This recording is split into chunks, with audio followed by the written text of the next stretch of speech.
Finally આપણે ભાઈ દરિયાની માથે ચડી ગયા છે. હવે જઈએ છે ઘરે. જો અહીંથી માણા પડ્યો હોય એટલે શું થાય જોઈ લો તમારી રીતે. જો ફાઇનલી હવે ઘેરે જવાનો ટાઈમ થઈ ગયો છે. મારા ભાવતભાઈને વાટા નાખે છે બરોબર. એટલે આપણે હવે હાલતા થઈ જાય ધીમે ધીમે ઘેરે બરોબર. એટલે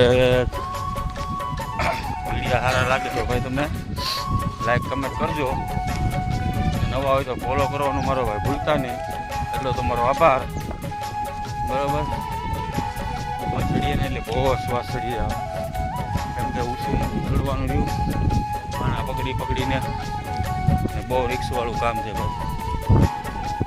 એટલે તમે ભૂલતા નહીં મારો ભાઈ લાઈક કમેન્ટ કરજો.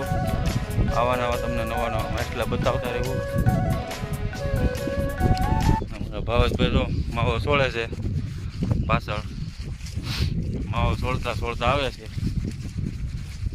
અને લાગી છે માવાની તલક. હું કહું ભાઈ હાલે ખાઈ લે. થેન્ક યુ ભાઈ.